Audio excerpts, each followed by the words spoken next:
Now, another member of the Sláintecare Advisory Council has resigned, and he hasn't pulled his punches in his resignation letter. To tell us more about the resignation of Professor Anthony O'Connor from the Sláintecare Council, I'm joined by the Irish Times health editor, Paul Cullen. Paul, tell us about Professor Anthony O'Connor's resignation and what his letter said about why he was resigning.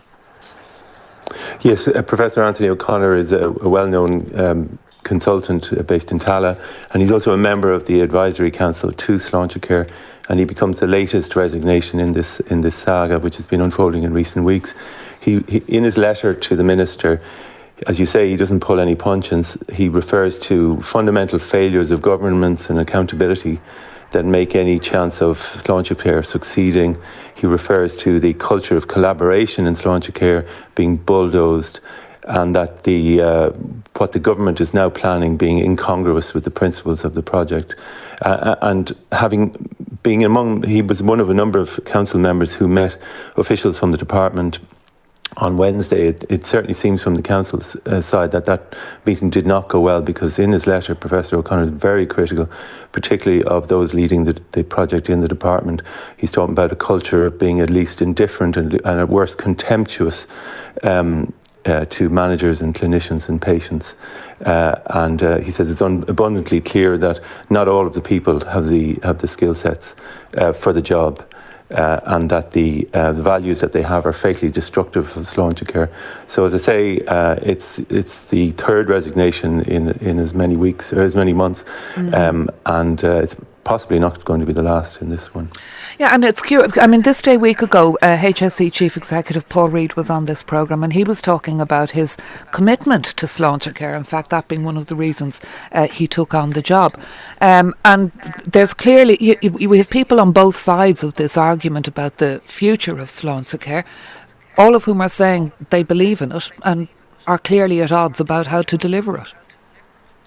That's been the case, I suppose, in the 4 years of the history of the plan, that everybody says it is the plan and it's the way to reform the health service. But in the initial years, there was a shortage of money, so the possibility of that reform taking place didn't arise. Now there isn't a shortage of money, and it's coming to the crunch of what direction the plan will take, and there are fundamental differences.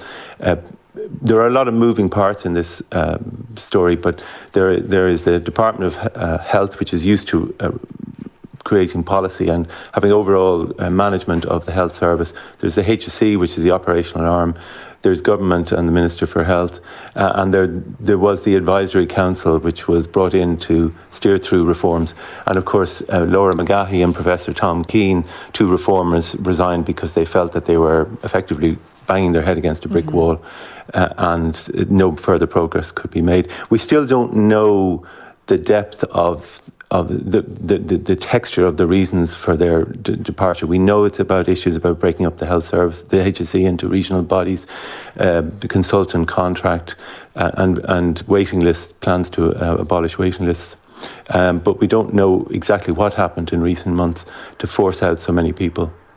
Yes, and just RTE News confirming this morning that Taoiseach Micheál Martin has spoken to two senior members of the Sláintecare programme who resigned. That would be Tom Keane. The Taoiseach spoke to him earlier this week, and he met Laura McGahey in person, and those meetings apparently, or discussions, were cordial and constructive. There does need to be clarity on this, though, given the importance of the scale of the problems that the health service is facing and the importance of Sláintecare to the future. How do we get that? Well, I think with the budget coming up in the next 2 weeks, the department's intentions will become clearer. It's likely that some form of plan for eliminating waiting lists will form part of the budget proposals. The problem from the point of view of people who are on the Advisory Council, as Professor O'Connor referred to, he's predicting that some iteration of Sláintecare will emerge, and that it will be a pale imitation, effectively, of what was proposed without the planned level of consultation, without the simplification of the health service into a single public-only medicine within public hospitals. And it seems likely to me, at least at this stage, that although plans may be made to reduce waiting lists, and they won't be the first and they won't be the last. They're likely to require assistance from outside the public health service in order to cut the numbers, and that's fundamentally at odds with Sláintecare. Exactly, because the whole point about Sláintecare, which tends to get lost in the complexity, is this is about providing a one-tier health system, universal access, as opposed to the two-tier system we've got at the moment. If the solution to waiting lists turns out to be buying private capacity in order to shorten those numbers, I think it's 900,000 now. Is that Sláintecare?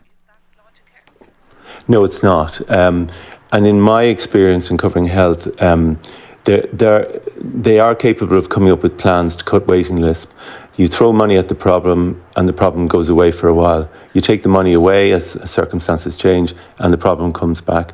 So we haven't yet found a lasting solution for the waiting lists that we have. And at the same time, if you look across the IRC to Britain, they're experiencing problems with waiting lists. So the broader context is becoming more challenging rather than less challenging.